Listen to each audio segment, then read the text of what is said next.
आज हम बिना धूप दिखाए 2 से 3 साल चलने वाला आम का अचार बनाएंगे। तो मैं आज अपनी मम्मी का तरीका शेयर कर रही हूँ। जिस तरीके से वो डालती थी, वो तो 5 से 10 किलो डालती थी और वो 2-3 साल तक बिल्कुल भी ख़राब नहीं होता था। और ना ही उसमें वो साइट्रिक एसिड, विनेगर या फिर सोडियम बेंजोएट आता है ना, केमिकल जो होता है, उसका भी यूज़ नहीं करती थी। लास्ट में आम का अचार का मसाला बनाने के बाद जो करती थी ना, वो भी मैं आपको बताऊंगी। वो तो आपको लास्ट में पता चल ही जाएगा, जिससे आम का अचार ख़राब भी नहीं होता, बिना धूप दिखाए, और उसमें फंगल भी नहीं लगती।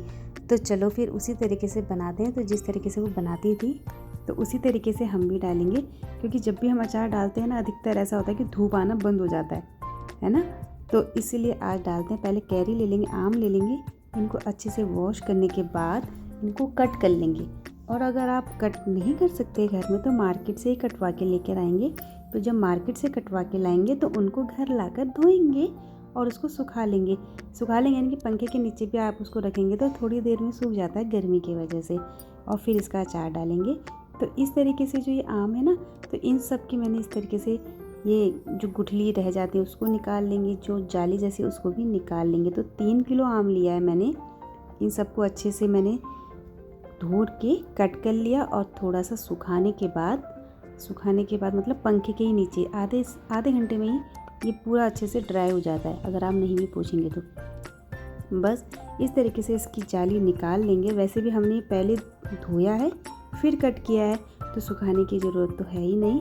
तो फिर भी अगर आपको लग रहा है कि इसमें नमी है, तो आप इसको पंखे के नीचे भी सुखा लेंगे या वैसे भी सुखा लेंगे। और इस तरीके से जो इसके डंठल होते हैं ना आम के, इसको भी कट कर लेंगे सबको। ये बिल्कुल भी नहीं रहना चाहिए और ख़राब आम नहीं होनी चाहिए। अगर ख़राब है तो उसको कट करके निकाल लेंगे। इसके बाद इन आमों में 1 कटोरी यानी कि छोटी वाली कटोरी से नमक और 3 से 4 चम्मच जितना हल्दी मिला के रख देंगे ढककर। 2 दिन के लिए रख देंगे, कम से कम नहीं तो 1 दिन के लिए रख देंगे। फ़ोन ऑफ हो जाने की वजह से मैंने इसमें जो नमक और हल्दी डाला वो मैं शूट नहीं कर पाई। तो बस जब हम इसको 2 दिन के लिए रखेंगे तो बीच बीच में चलाते भी रहेंगे। तो जितना भी इसमें पानी, जो नमी, इसका नमक डालने की वजह से जो पानी रिलीज़ हुआ है ना, उस सबको अलग कर देंगे इस तरीके से। तो ये पहला तरीका यही है कि जितना भी पानी निकल रहा है इसको अलग कर देंगे। इससे आपका अचार बिल्कुल भी ख़राब नहीं होगा। और इसको सुखा लेंगे। छाया में हम इसको सुखाएंगे, पंखे के नीचे सुखाएंगे 2 घंटे के लिए। और अगर धूप आ गई है तो इसको धूप में सुखाएंगे आधे से 1 घंटे के लिए। बस तो मैंने इसको बेड में सुखाया। पहले पन्नी बिछाई है, उसके ऊपर से ये कपड़ा, कॉटन का कपड़ा बिछाया है, और ऊपर से फिर मैंने ये जो हमने ये कैरी तैयार करी थी ना पानी निकाल लेने के बाद, इसको डाल देंगे सब का सब और उसको इस तरीके से सुखाएंगे। इसको ऊपर की तरफ से सुखाएंगे, जो ग्रीन पार्ट होगा उसको नीचे करेंगे और इस तरीके से येलो पार्ट को ऊपर करेंगे, क्योंकि नमी इधर ही होती है, नीचे से नहीं होती ना। तो इस तरीके से इसको 1 से 2 घंटे पंखे के नीचे सुखा लेंगे। अब बाहर हल्की सी धूप आ गई थी तो मैंने इसको 10 से 15 मिनट धूप में भी रख लिया, वरना धूप में रखने की ज़रूरत नहीं है अगर धूप नहीं आती तो। बस इसके बाद इस सारे आमों को जो हमने कट किए थे परात में ले लेंगे।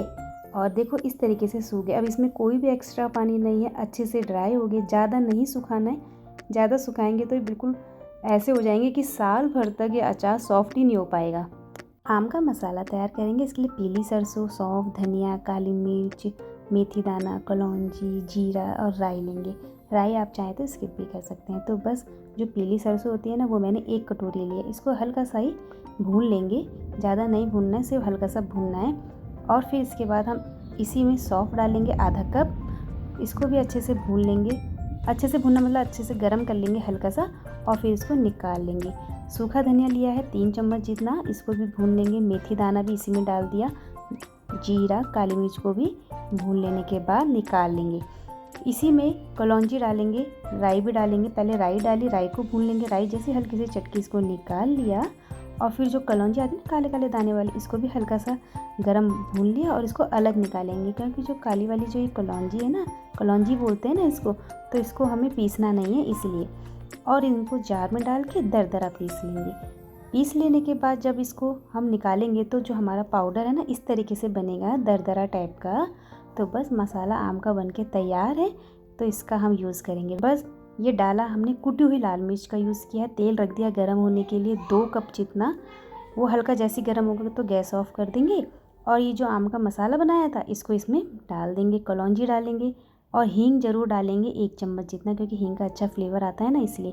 काला नमक डालेंगे और नमक कम डालेंगे, 2 चम्मच डाला क्योंकि हमने पहले भी डाला था ना इसलिए। ऑयल जो हमने गरम किया उसे ठंडा होने के बाद उसमें 2 चम्मच जितना कश्मीरी लाल मिर्च ज़रूर डालेंगे, इससे कलर बहुत अच्छा आता है। तो कश्मीरी लाल मिर्च को पहले नहीं डालेंगे, तेल में डालेंगे। और 1 कटोरी जितना मैंने इसमें से पहले निकाल लिया तेल, जिसका यूज़ हम बाद में करेंगे।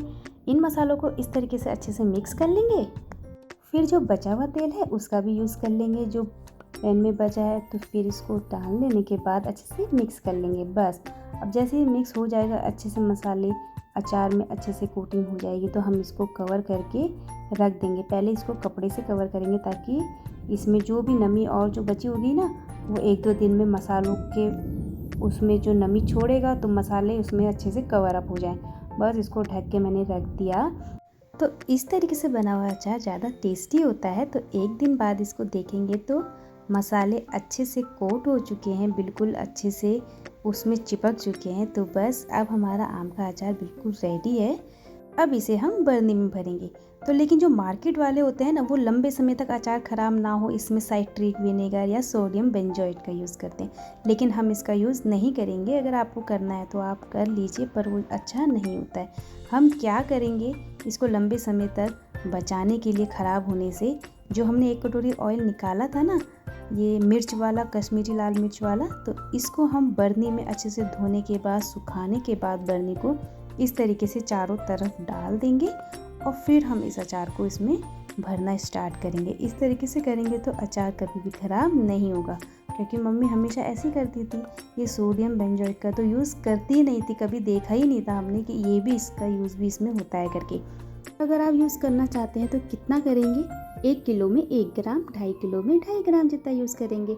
मैं तो यही बोलूँगी कि आप इसका यूज़ ना ही करें, क्योंकि जब हम इसका यूज़ नहीं कर रहे तो आप भी मत करिए।